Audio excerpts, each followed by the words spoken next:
So welcome to the second in our series of webinars on the whole farm plan. Um, I'm Donald McKinnon. I was chair of the SCF and I'm continuing to represent SCF in some agricultural policy matters, including sitting on the whole farm plan working group at the moment. And we've decided to host this series of webinars as part of our newly funded Knowledge Transfer and Innovation Fund project to just try and help bring crofters and our members up to speed with the changes that are coming down the road in the whole farm plan in particular, but on other issues going forward as well.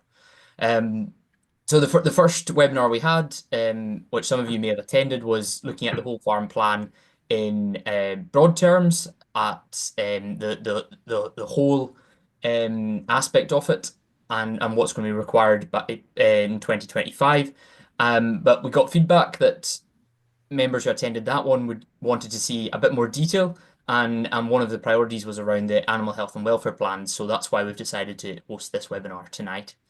So we can just give a wee bit of background before before I introduce our panelists for tonight. So, as we discussed the last time, the whole farm plan is going to be a requirement for access to basic payment support in 2025, and to be able to comply with this, all businesses are going to have to complete 2 out of 5 options to be able to access basic support in next year's SAF window.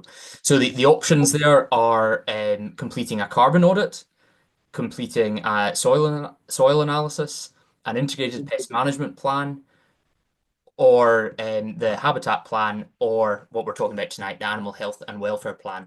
And it's 2 out of 5 of those are required for 2025.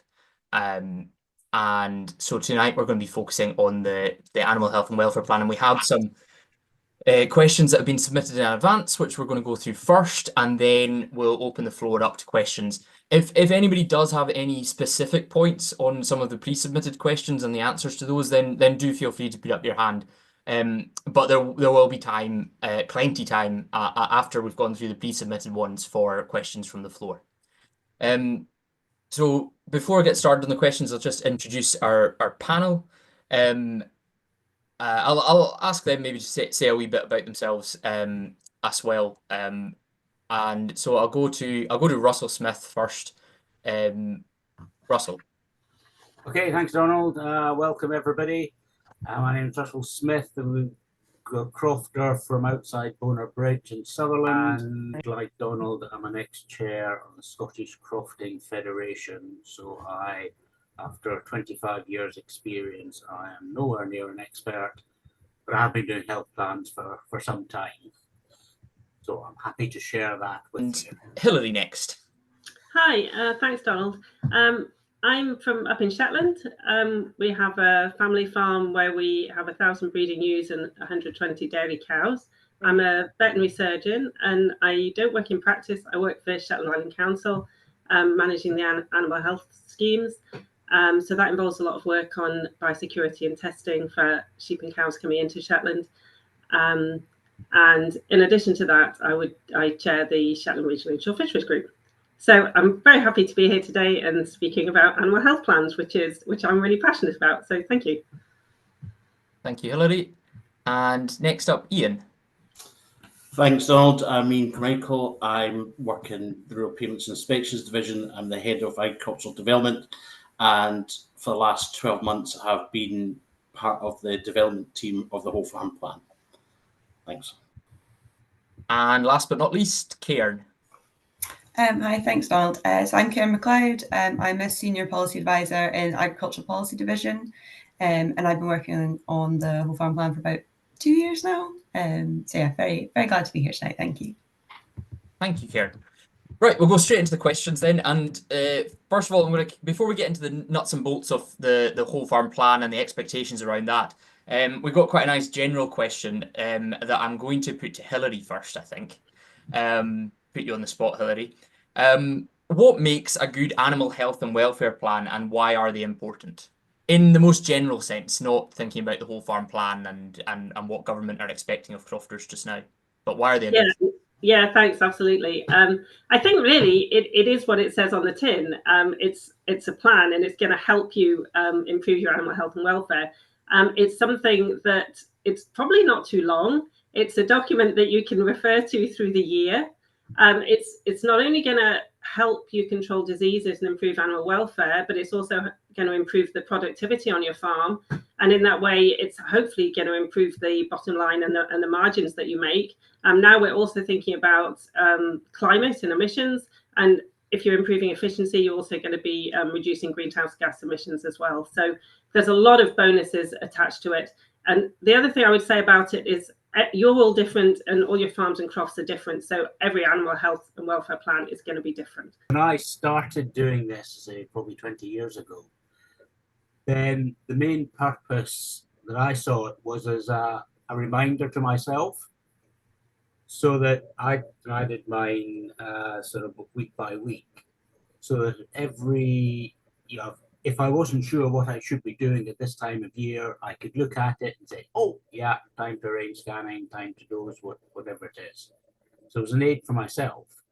And as it's developed over the years and keep adding things, what I almost see it now as is, if I'm not able to do things, someone else can come in and pick it up and say, okay, right, it's this time of year, we should be doing X, Y, and Z. Okay, that was a good introduction to animal welfare plans in the most general sense. So now thinking a wee bit more about what the sort of requirements are for the whole farm plan, the question that we had was, what should I include in my animal health and welfare plan for the whole farm plan? And I'll tack on to the end of this as well. We got a number of questions asking about, are there sample plans available? Are there templates available? And what are the expectations of government? So there's kind of full guidance online about what we expect for your whole farm plan. And we worked really closely with vets and animal health and welfare. So like, I'm not a vet, I don't have this background. So we drew on the experience from vets and animal health and welfare division for this. So at a really high level, it should just, include the contact details of who's responsible for animal health and welfare for the business, the contact details for if you needed to, use a vet, what's the vet practice you would use, a kind of high level, what kind of livestock do you have on your unit, what the numbers of each species, details around breeding stock and livestock born, a disease risk assessment and kind of management plan. And again, that sounds like it could be quite big, but disease is a risk for any kind of farm and croft, and that risk will vary. And it's just a case of what's the specific risks for you, and what do you do to kind of mitigate that. A livestock health management calendar, a euthanasia policy, and then details around how you manage fallen livestock. There isn't a template, and the reason we've kind of said that there isn't a template is because we know that everyone's plans will look slightly different. So we're not going to be marking your plan and say that, well, it should have this X, Y, and Z. As long as you've covered the basics of what's there. If you want to add lots of more things with, for whatever reason, you can. If you feel like what's there is just covers the basics for your business, that's great. I think what we really want to stress is that the plan should reflect your business and your activities and also your business goals. So different businesses will want to target different areas of health. And that's okay. That's your choice. If, your big thing is around kind of, I don't know, say you want to really tackle like lamb mortality, if that's your big focus in your plan, then that's okay. You don't have to improve every single bit of health and welfare all at once.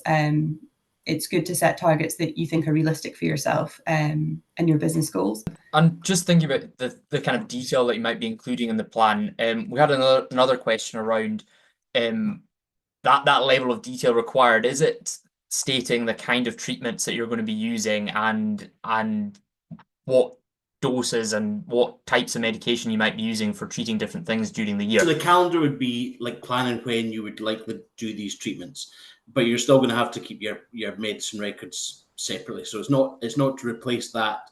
It is more that kind of planning ahead, how you're going to, just what Karen said, tackle things. Also touching on what Russell said, you've got that key contact information. If anything happens, if you're not around and somebody else has to look after your livestock, then all that key information is there for others to pick up on. It doesn't replace cross compliance at all. It's just, what you're planning to do, and also plans change. So it's very much a live document. Just because you've said you'll do something at this time doesn't mean that it has to happen at that time. There's all sorts of reasons why that might change. So very much a live document. But yeah, please still keep your medicine records. Excellent, thanks, Karen. Russell, can I come to you next? Just when we're talking about sample animal health plans and templates, you've got some experience of being a QMS member and also representing Crofter's interests in relation to QMS. What sort of resources are available through that, and if you just touch a bit on how being a QMS member fits into this? I think the first point I was going to say was that QMS do have a template for these things, and if you go to qmscotland.co.uk, I think it is, and work your way through the menus there are templates which you can take, and a lot of it, certainly a lot of crofters will only have a few sheep, and a lot of the template then won't apply, so it might look quite daunting as a document, but you can miss out lots of it, or just not applicable or whatever. So that would be a starting point if you're coming at it completely new. But the arbiter of this is really the vets, and I would say if you're going down the QMS route, then you would start drafting it yourself, and then sit down with your vet and go through it, and that will give you ideas on what you could be improving. And depending on the vet, they should know that your lambing percentage is you should be doing something about that. That's maybe not good enough, or this is how you can improve it. Or you're dosing 5 times a year. Ooh, do you really need to? You can cut that down. And that was certainly my experience in some of the early stages of it. I mean, we were dosing probably more than we needed to.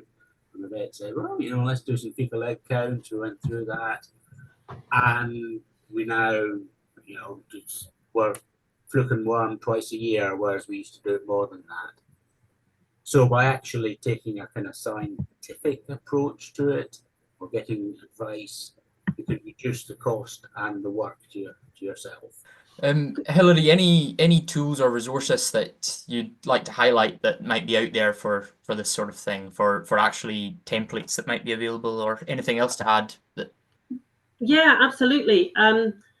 If there's anyone on the call from Shetland, the Shetland Vet Practice have made a template specifically for this purpose, and what they've done is they've tuned it down a little bit to a situation that's more specific to Shetland, and it's got a few tick boxes and it's got some spaces for people to fill in, and that's something that people can either get from the vet practice to work on themselves, or with the vet, or as a combination. And they're going to run some joint sessions for farmers as well, and it will be charged out, but it's a resource that they've worked on and made available. So I mean, that maybe there's other things available in other areas as well, but I mean, a template is a really good starting point. And I think the point that was made, lamb mortality, that's a really good example of how health planning can really dig down and improve things on farm. With lamb mortality, you might pick up a problem when you're looking at your figures. You might use to the top lambs weaned, lambs sold.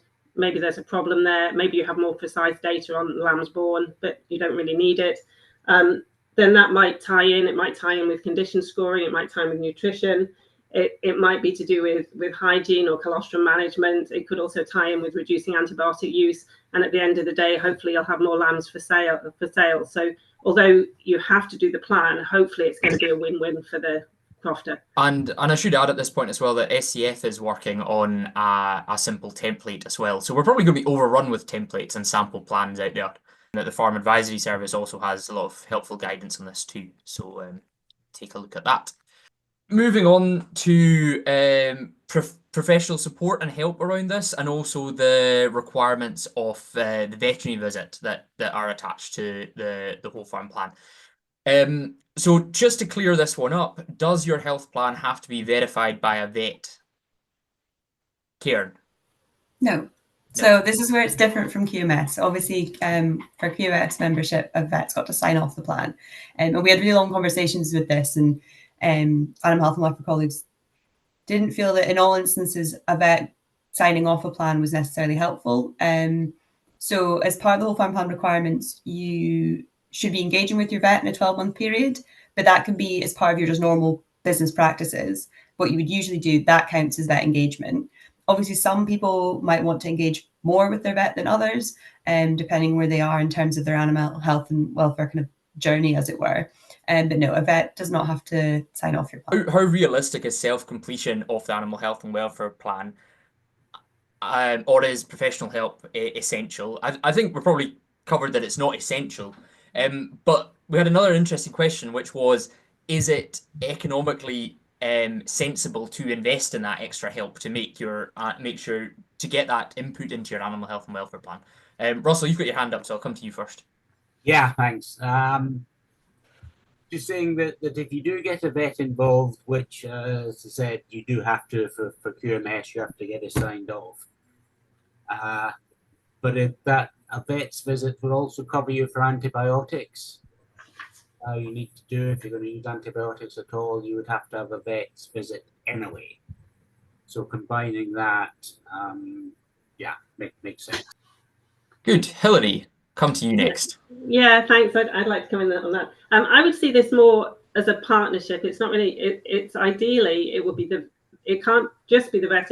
It's better not just to be the farmer. It would be a partnership between the vet and the farmer.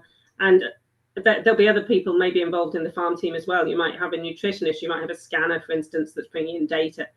So I think that would be the ideal. Having said that, of course, it's quite possible for a farmer to complete data, and I think and complete the plan. And we've already heard how it's much more cost effective if the crofter can fill in as much information as they can, and then you're getting before the vet visit, and then you're getting more economic use of the vet visit. Another way of looking at it is that, I mean, I don't know what the veterinary situation is like in some of these different areas, but certainly in Shetland, there just physically isn't, and there aren't enough vets. You know, we're always short of vets, and there just simply aren't enough vets to be able to do all these plans. So if you end up doing the plan yourself, there's no reason why you shouldn't be able to work with the data, look at the diseases that you know you have, the diseases you want to avoid, the planning element. When the vet's there next, perhaps you can make an appointment to go through that and get extra information out of it. Another point that I'd like to make is if you do your health plan with your vet and you've got the diseases that you are trying to avoid on the farm, the diseases you have on the farm, you've got it laid out, the drugs that you use. That's also really useful if you've got young vets or locum vets coming onto your farm, because if before they come, instead of having to ask someone who may not be available what's going on there, they can just lift up your plan, find out what your priorities are and what diseases you have and so on. So that's just an extra benefit from having an active health plan. We've had a question in the chat there from Isabella asking, does this mean that there is no requirement for the vet to visit the croft as long as you have regular contact with the vet, such as phone consultations and fecal analysis? She's been quoted £230 for a vet visit. Ian, can I bring you in and maybe if you could touch on some of the discussions that you've been having around township visits and the approach that might be taken in some different examples around the crofting counties where vet access is limited? Yeah, thanks, Donald. Yes, so that question is fine in the crofting counties. You know, with that, you know, consultation over the phone, that's totally acceptable. Similarly, if there's a vet visit at, you know, a township gathering or the market, there's some form of access to a vet, whether that be on an individual basis or on a group basis, is completely fine for the whole farm plan. Will crofters have to submit a copy of their plan when they're applying for their BPS? And how will government know that the plan has been completed to the required standard? What's the process going to be on ensuring compliance with this? Cairn. So if you have a plan, if that's one of the things that you decide to do in 2025, on your 2025 SAF, there'll be a series of boxes you can tick, and there'll be a box that you can tick to say that you have an animal health and welfare plan in place. The kind of checks will be incorporated into the normal inspection process. So if you are selected for land inspection, just through the normal land inspection selection process, the inspector will request to see your plan along with all the other documents that they would usually request at land inspection. So it's not a specific process, and it will just be incorporated into the kind of existing inspection regime. I think the important thing is, the inspector won't be marking your homework, so they won't be marking the standard of it to make, it will just make sure that it's present, that has been updated for that year. So just to be clear here, the plan, you must have the plan, and crofters will be confirming on their SAF form that they have the plan in place if it's one of the options that they pick. But there is no requirement to submit that plan. That plan just has to be available at time of inspection and be to the required to include the required information. Yeah, that's right. So with all the audits and plans that are requirement for the whole farm plan on the SAF next year, you'll just tick a box to tell ARPID which audit and plan you have, or which two you have, and when they were last updated. The only information that you will have to provide at this stage is your habitat map.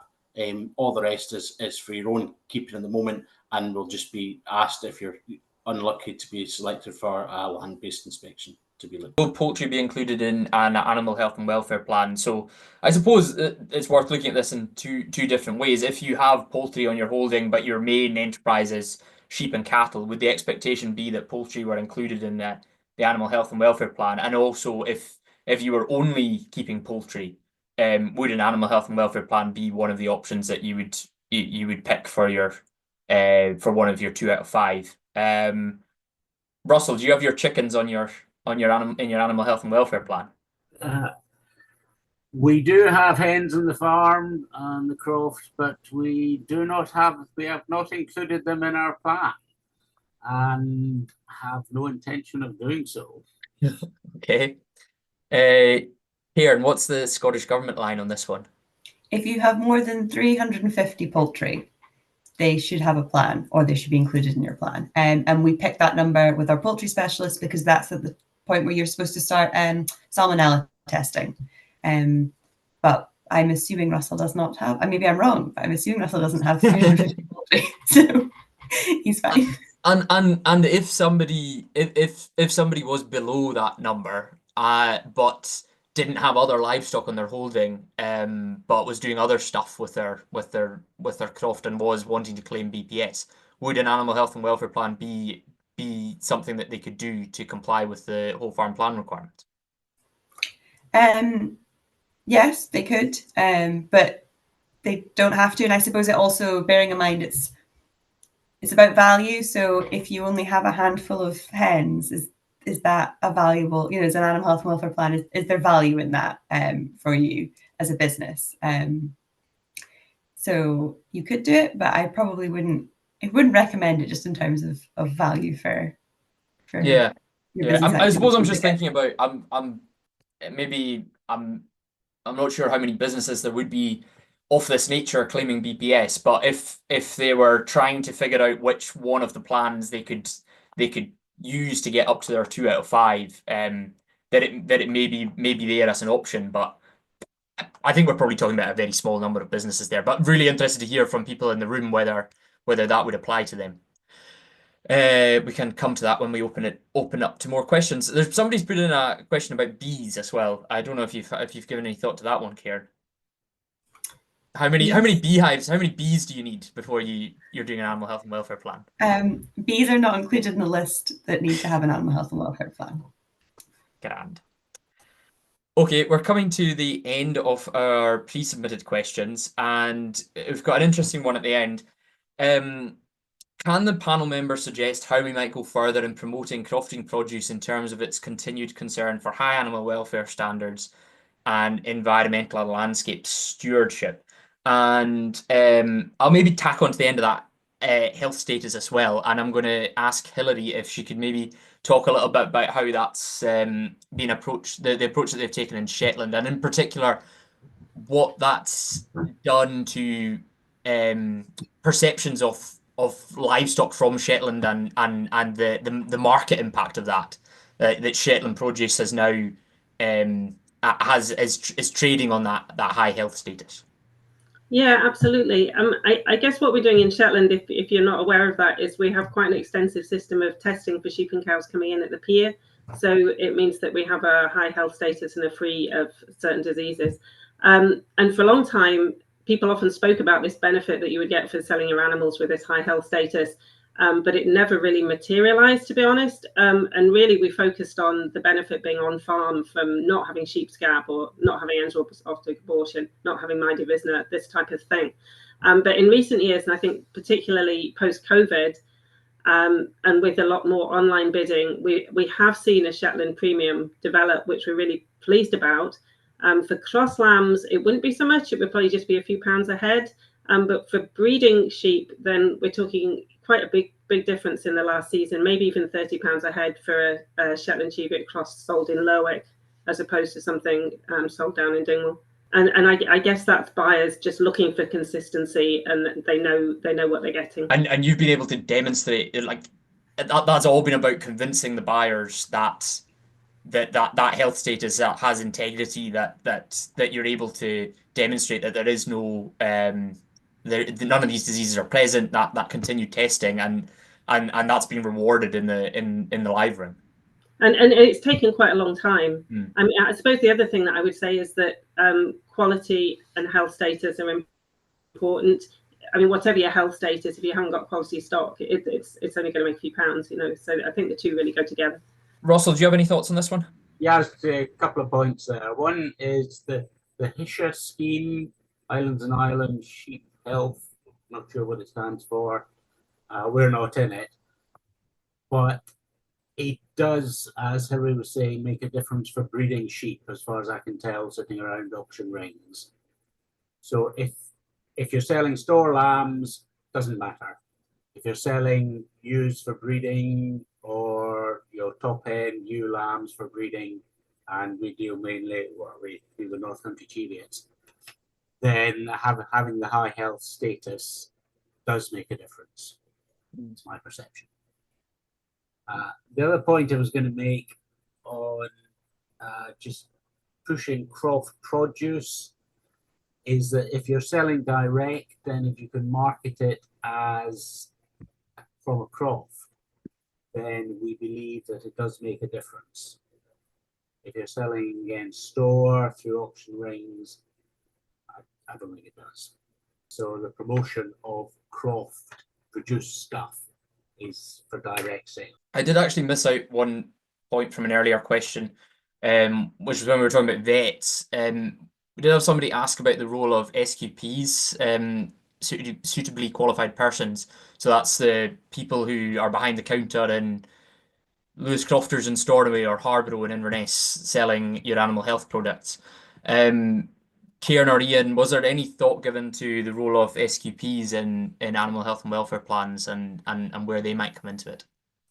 Yeah, so SQPs are really valuable, and we do mention them in our guidance. So they are, you know, if you are starting making a plan from scratch, and you have an SQP that you work with already and you trust their knowledge, then definitely work with them to create your plan. That doesn't mean that you don't need to engage with a vet at some point. Like obviously vets have a role, but an SQP can be another, really valuable person to work with as you're starting to build your plan, and they have a huge wealth of knowledge. So it's just about making the resources that we have across the industry. There's a huge amount of knowledge within our kind of agricultural professions, and just making the most of them. So yeah, an SQP is definitely a good place to kind of go if you know one and you trust one and you work with one already. One thing that we've been quite interested to hear about, and it's come up a wee bit in this call so far, is around vet availability and vet capacity. It's been reassuring to hear from Ian and Kieran that it sounds like quite a pragmatic approach is going to be taken to the requirements for vet involvement, and there is an acknowledgement of the situation around the Crofton counties, but it would be really useful from an SCF perspective to hear what the situation is in your area, how you engage with your vet and availability, and how it's working for you. I'll just start things going. I mean, we on the east coast of Sutherland here, we use Robert Vets, and that for me is about a 14-minute trip, 45 minutes, which you think, well, if you're going to see the vet for an hour and you've got an hour and a half traveling, that's a half a day to do it. But if you can combine it with collecting medicines and things as well, that's not so bad. The real problem comes if you're on the west coast and away like in the islands, but if you're in Durness or Kinlochbervie or these places, you might see a vet once a month.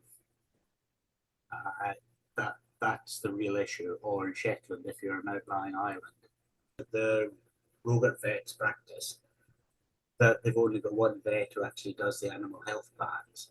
The others are all sort of cats and dogs. And I think that's probably increasingly putting pressure on the rural vet practices as well, is that they're probably doing a lot more of that small animal work as well. And anecdotally, it seems to be harder for them to be able to recruit the people who are interested in the large animal practice. Hilary, any reflections on that from Shetland?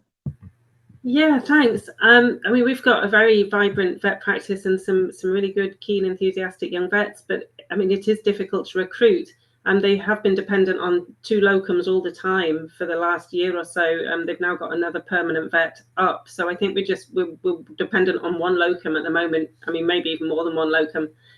So they're always a few jobs behind. I think that they're coping, but it's difficult. Veterinary labour is definitely an issue up here in Shetland. Celia, when is the SEF template going to be available? There's a question in the chat on that. So we've kind of drawn one up, but we wanted to get it sense checked. So that's hopefully soon. I think you were mentioning on the plan that you put the number of breeding stock. So see if you submit your SAF between March and May, you need to put a rough amount of how many lambs you're expecting. Say if you've got sheep or if you keep cows, you need to put a rough amount of how many calves, lambs or calves you would be expecting for that year.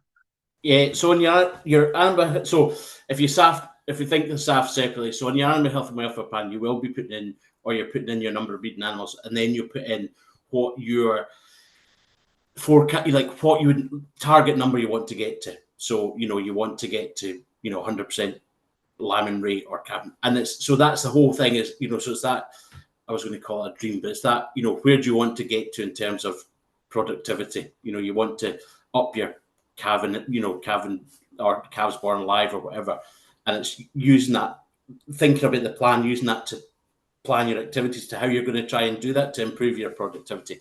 So and you're on your SAF, it's a separate number. So it's just asking for I think it's the animals on your farm or croft on, I can't remember what date, is it a date in March or date in May?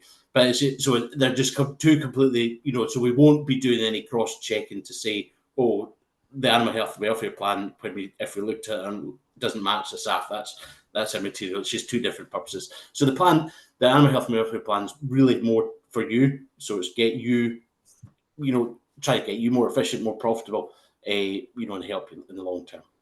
There's been a question there in the chat about when the SEF template is drawn up, who will have access to that? And Celia has answered it in the chat there with a plug for the new SEF membership platform. And that's where you'll be able to find the template for the animal health and welfare plan. So if you're an SEF member, you should have had an email this week giving you instructions of how to log into the new membership platform, where you'll be able to find all sorts of information going forward. So if you haven't had that email, and maybe you don't have an email registered with us, I suspect most people on this call will do. But if you haven't had that, and you are an SEF member, then get in touch with the office and they'll get that sorted for you. Following on from Ewan's point, really, that you should be looking at your figures for the previous year.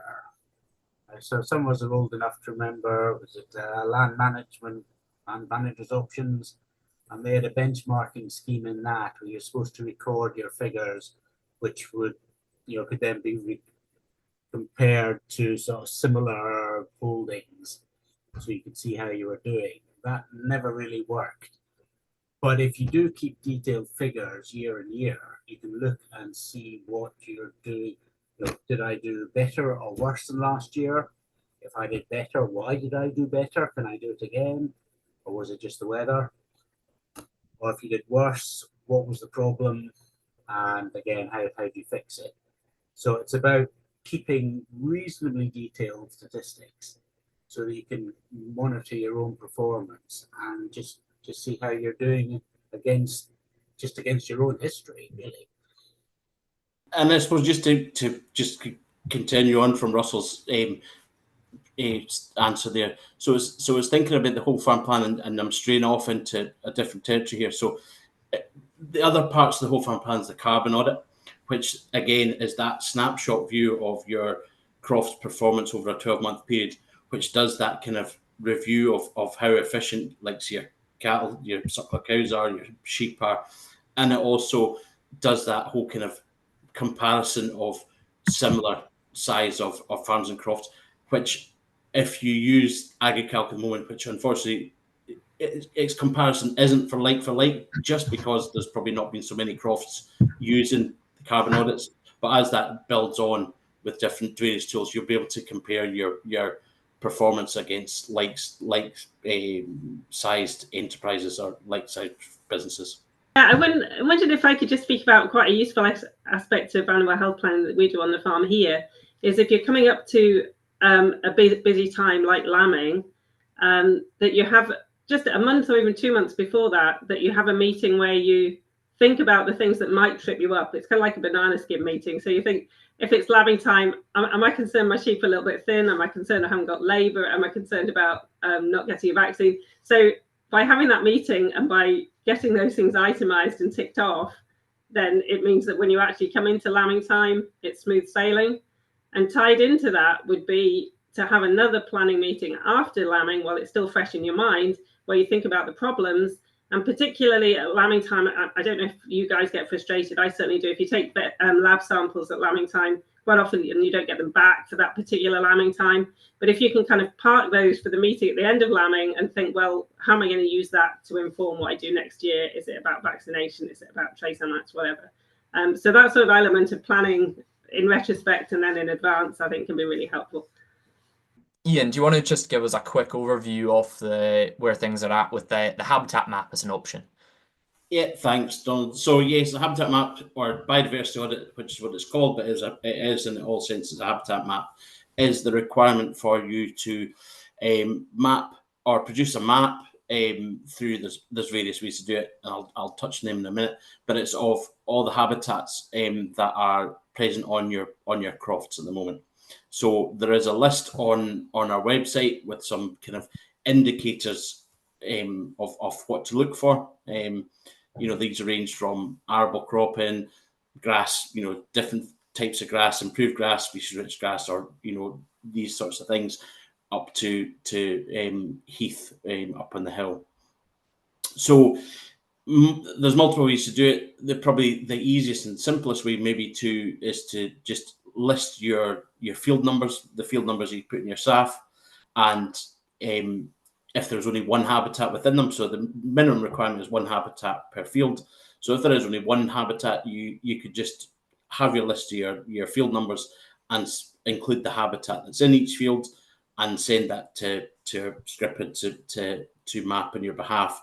You can also go on to, if you use Rural Payments Online, you can go into Rural Payments Online and complete the online map yourself, or you request a blank copy of your SAF, your map that you use for SAF, and if you want to colour that in or come up with a kind of diagram to explain it, do that.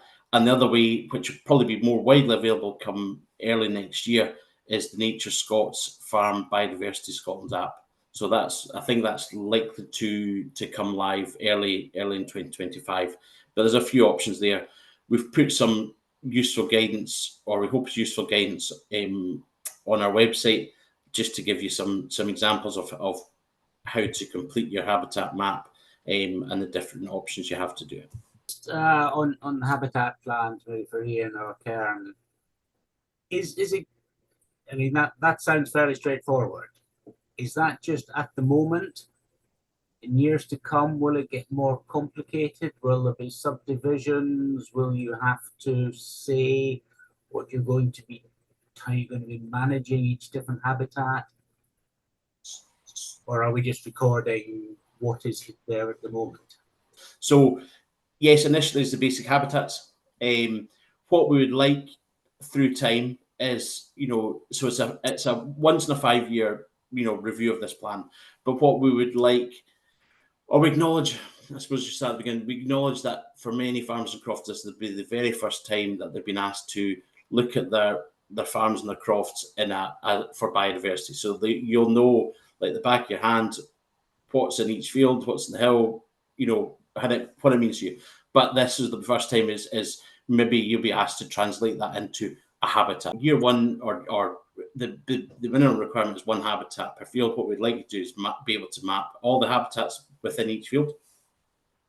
In terms of getting more complicated, what we see is it's the other areas of the payment streams that's where that may come in. So it may become a baseline for that. So say you're going for an agri-environment scheme that comes along, would be, okay, so you've got your basic map there, but if you're looking to do management options to be paid more money for them, then you would do a more detailed map or add to your basic habitat map. So that's where that would be. So it would be if you're applying for funding from another area of the new program.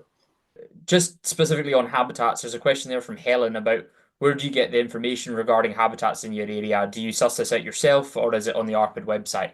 Ian, if you could just follow up on that, please. Yeah, so for the whole farm plan, we've got a list of them on the ARPID website, and I will put a link in. I'll be like a stuck record, so there'll be plenty of information, or there is information on the Farm Advisory Service website and also through Nature Scot.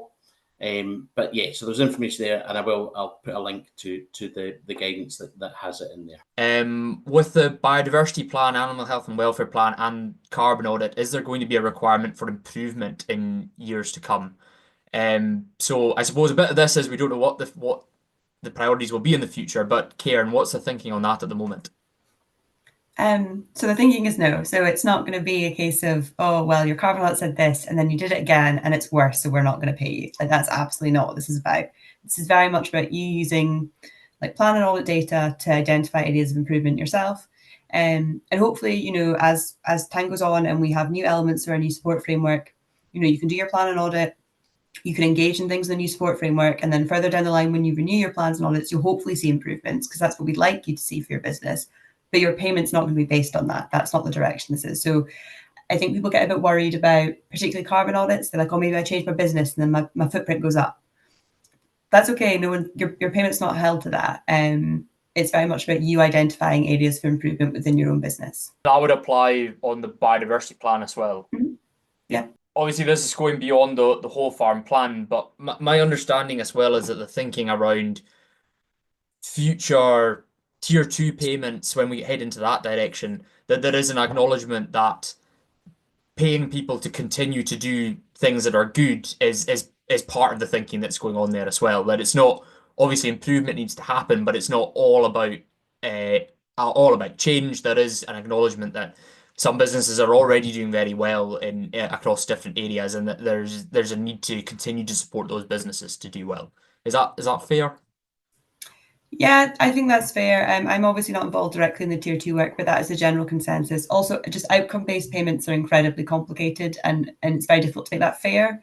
And obviously, we have a commitment about no cliff edges and continuing to support our farmers and crofters on this journey. So, obviously, we would like always to see improvement, but definitely the importance of recognising those that are already kind of being sustainable, being regenerative, and acknowledging that. Moving on, we've got a question about carbon audits, quite specific one here about the free version of AgriCalc being available.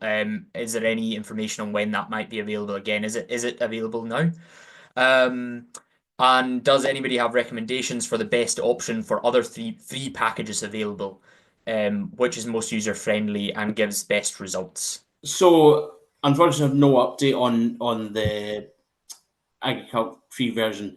Been widely available, so it's still available. If you had ever registered for AgriCalc before, you can still access on the new your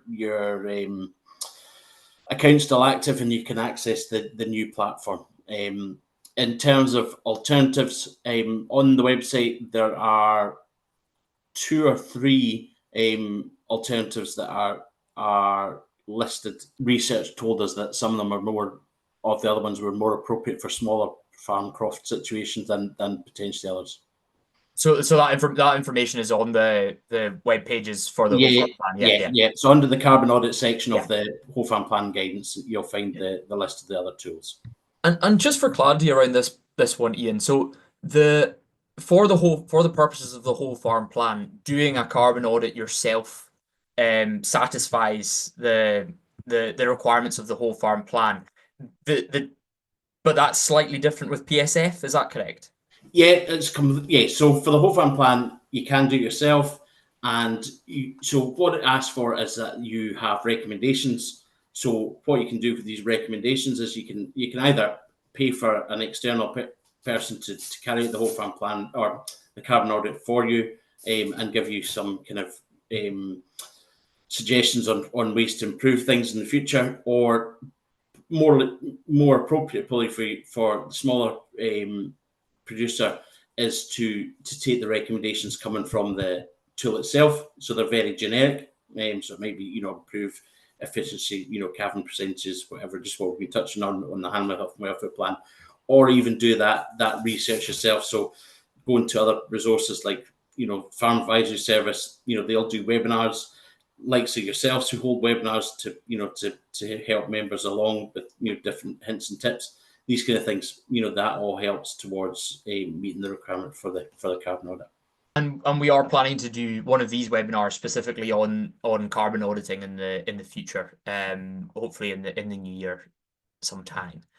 On habitat plans, again, looking at if you've done a habitat information for an EECS contract in the last 5 years, can that be used? I suppose the answer there is yes, but you might have some gaps. Your EECS plan might not cover every habitat on your holding. Yeah, I would say what it probably doesn't do is cover the whole holding. So it'll cover the bits that you're managing. So you just need to update it to make sure all the land you manage is covered. And so the other thing to touch on is, at the moment for this year or for 2025, we've said you don't have to do your habitat mapping for commons. So we are going to be working how we can come up with a practical solution to be able to do the habitat mapping across common grazings. So just one, and it's not just an animal health and welfare plan. So we did say, or we are saying there's 5 audits and plans to make up the whole farm plan. Remember that not all 5 might apply to you. So if there's only 2 that apply to you, so you only have to do the ones that are applicable to your business. So if you don't apply fertilizers or manures on Region 1 land, you don't need to do soil analysis. If you don't use herbicides or pesticides, you don't need to do an integrated pest management plan. If you don't keep livestock, you wouldn't have to do an animal health and welfare plan. Thanks. Thanks, Ian. I would probably just add, and it's just around the importance of all the plans and audits for your business. So I know, it's obviously a requirement for EPS, and I don't want people to view this as like, oh, this is just like another bit of red tape. Like, we do genuinely believe that these plans and audits can provide benefits for businesses, and we're not just looking for a new way to kind of penalize anyone. We really want businesses to kind of make the most of these plans and audits, make improvements, and that's really what's central to the whole farm plan is about. Your business goals, making improvements, and then in the future, as a new support framework comes in, making better use of that future support framework. But definitely no one is to kind of worry about like, my plan's not perfect, my audit's not perfect, and ARPID are going to penalize me. That's not what it's about. Like, it's really about making the most of your business. So yeah, just wanted to highlight that. Thanks, Karen. Hilary, you were going to come in? That was the point that I was going to make as well. I mean, as crofters, there's an awful lot of pointless bureaucracy that you have to complete that you can see no benefit to whatsoever. But the animal health and welfare plan is not that. It can be really satisfying to get to grips with the data and work out some animal health planning for your farm. So hopefully people will appreciate that and find it helpful. Thanks, Hilary. Russell. Yeah, just to sort of emphasise 2 of the points which I think I made earlier. One is we're talking about the health and welfare plans, but there are templates out there, but they are only templates, and you've got to design one that suits yourself and that is useful to you. And again, as I said earlier on, my sort of guiding light of what to include and what to put in and just how to lay it out is that it's going to be useful for someone else coming in. So to say, if I'm abroad or if I'm whatever, if I can't do it, then it's trying to capture the knowledge and experience and the way we've done things in the past. So someone can come in, pick it up and say, yeah, this is how we run it, and this is, I hope, improving what we're doing. And so I sit on ARIOB, the Agricultural Reform Implementation Oversight Board as well, which is kind of looking at future agricultural policy and where it's going next, which has included stuff like the whole farm plan, but also thinking about it in its most broadest sense and where stuff's going in the future. And an update of the region system is very much in the mix there. There's nothing concrete being agreed. It's been coming back and forth to ARIOB meetings for over 2 years, I think. 2 years since we first had papers on this. And I don't think the discussions are that further forward, apart from there seems to be an understanding that something probably does have to change. One of the things, I won't dwell on this for too much longer, but one of the things that I think the direction of travel is throwing up is SAF has always argued that it didn't make sense to have two rough grazing categories in the Region 2 and the Region 3. That disadvantaged a lot of those who ended up being categorized as Region 3 crofters. And you'll be aware of common grazings where there'll be one grazings that is categorized as Region 3 and the neighbouring one is Region 2. And you could walk across that boundary and you wouldn't notice that you'd changed onto any different type of ground. When that is going to become more complicated is when we have Tier 2 conditionality and conditions being placed on those businesses to do something in order to receive their payment for that in relation to that ground. And the condition is probably going to be the same because the ground is the same, but the payment could be vastly different. So my argument and SAF's argument is that there's going to have to be a change in the region system there to acknowledge that. We cannot be asking people to do the same thing and get different payments for it. It's simply going to be unfair. Now, the challenge there is, what do you do to the payment? Do you equalize it in the middle? Do you try and raise the Region 3 payment up to meet the region where the Region 2 payment is at the moment? Which is, Russell's putting his thumbs up there. He must have Region 2 ground. But that's going to be a challenge, and that's where things like capping are going to have to come in and moving money around the system, and that's going to be key. Money has to move around the system in order to make this fair. Now, I've gone way off topic there, but and we could talk about that one all night. But are there any final points before we wrap up for the evening? Donald, can I just say to Bev, I feel like we didn't answer her question really. Well, I just think we don't, unless anyone has tried the other free packages, we can't really answer that. And I think that's something that we want to do, is try them all out and see. But I don't know if anyone who's here on the call has tried any of the packages. I think that Bev was more looking for a sort of a crofter answer than a official answer. An Ian answer. Exactly. Useful as that would be and was. Are there any crofter answers to that question on the call? So all the tools we'll ask for is your kind of inputs and outputs, so they'll all be very, common. So it's, number of ewes, number of lambs born, sold, reared, etc. Things like that. Feed bought, feed, so they'll all be very, very much a muchness. Is all I would say. But yeah, I'm afraid I've not used the other ones. But I think it does raise a point that feedback is going to be really important here. And on our last whole farm plan working group meeting, we were talking about how finding out the information from what people do in the 2025 SAF, what plans people decide to pick up on, is going to be really important and interesting for how the policy moves forward. So my gut feeling is that most crofters are probably going to choose the Animal Health and Welfare Plan and the Habitat Plan. But actually finding out whether that plays out in reality is going to be really important. And that's going to put more pressure on Ian and Cairn to make sure that the carbon auditing options are going to work for crofters. Like, they're going to have a big question to figure out why didn't crofters do the carbon audit if that's the way it pans out. I might be wrong, never know, but that's only going to become clear when we clear the 2025 SAF window and find out how people have responded. It may be that loads of crofters will have done their own carbon audits and will have ticked that box, but time will tell. But feedback is going to be crucial. So from an SCF perspective, we want to hear as much as possible from members, from people on the ground. How are you getting on with this? How are you getting on with all the different options that are available? What are the stumbling blocks that you're coming up against? And what feedback should we be passing on to government? Just to add, I think that'd be really helpful. So something, so we've engaged with organic stakeholders, and something that they raised was that the carbon audits didn't reflect organic farms particularly well, and that's something that they're taking away and they're going to kind of have a look at with their members and feed back to us. So definitely for yourselves, it could be really, really helpful for just to hear from everyone what works, what doesn't work, what do we need to add? Is actually there just a big gap where we just really need to solve a problem?